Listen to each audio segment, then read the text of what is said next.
শুধু মানুষ হতভাগা একটা প্রাণী যে আল্লাহর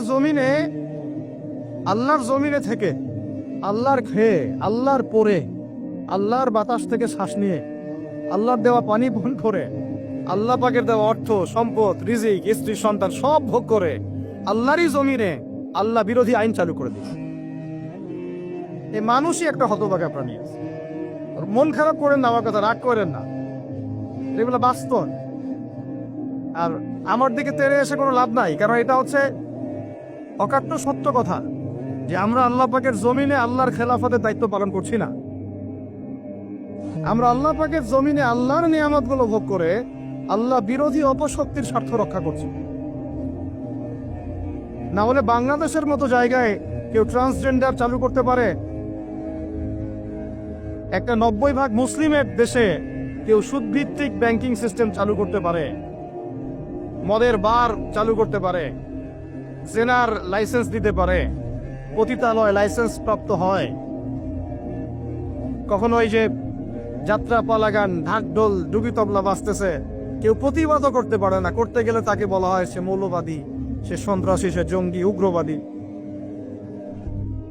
তো আমরা যদি আল্লাহ পাকের জমিনে আল্লাহর খেয়ে আল্লাহর পরে আল্লাহ পাকের সব নিয়ামত ভোগ করে এই যদি হয় আমাদের অবস্থা, তাহলে আমাকে আপনি বলেন যে আল্লাহ পাকের কি বয়ে গেছে যে আমাদের হাতে আল্লাহ পাক এই দুনিয়াতে বিজয় দিবেন? আর কোনো জাতি নাই, পুরো মহাবিশ্বে সবাই আল্লাহর হুকুম মেনে চলে। সূরা বনী ইসরাঈল পড়েন, এমন কোন সৃষ্টি নাই আল্লাহ পাকের যে আল্লাহর তাসবিহ পাঠ করে না। শুধু মানুষই হতভাগা একটা সৃষ্টি, আমরা আল্লাহ মাফ করেন আমাদেরকে, নামাজও পড়ে না। কি করে না? পাঁচবার দিনে বলা হচ্ছে হাইয়া আলাস সালাহ, হাইয়া আলাল ফালাহ, সাফল্যের জন্য আসো, সালাতের জন্য আসো, কল্যাণের জন্য আসো। কানে ঢুকে না, যায় না নামাজ পড়তে। কোরআন, ওই যে বললাম বাসায়, সবার বাসায় কোরআন আছে। এমন কোন ব্যক্তি আছেন আপনারা যে আপনাদের বাসায় কোরআন নাই? প্রত্যেকের বাসায় আছে, এমনকি আপনার ফোনের মধ্যে অ্যাপসে আছে, খুলে দেখার সময় নাই। সময় কোথায়? মানে এত ব্যস্ত, সকাল থেকে রাত পর্যন্ত এতই ব্যস্ত মানুষ হতভাগা, কোরআন খুলে দেখার সময় নাই। আবার বলে, এসব কথা বললে আবার বলবে যে আমরা কি ইসলাম কম বুঝি? আপনারাই ইসলাম বুঝেন, আমরা বুঝি না। আপনারাই মুসলমান, আমরা মুসলমান না, এইগুলা বলবে। উমর রাদিয়াল্লাহু আনহু ঠিকই বলেছিলেন আজকে থেকে এই 1400 বছর আগে, ইসলাম ধ্বংস হবে যখন দেখবা তিনটা বিষয় সমাজে চলছে।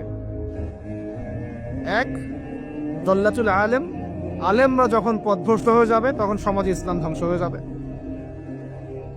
দুই, ওয়াল আইম্মাতুল মুদিল্লিন, যখন আসবে এমন কিছু শাসক যারা পথভ্রষ্ট, মুদিল্লিন, তখন সমাজ ইসলাম ধ্বংস হবে। আর ওয়াল মুনাফিকিন ফি জিদারি কিতাবিল্লাহ, যে মুনাফিকরা যখন আল্লাহর কিতাব নিয়ে বাকবিতনটা করবে, মুনাফিকরাই বাকবিতনটা করবে যে আমরাই বেশি বুঝি ইসলাম, তোমরা বুঝো না। আর বাংলাদেশে টকশোয়ের সংস্কৃতি চালু না হলে আমরা এটা বুঝতে পারতাম না যে আসলে হাদিসটা সত্য।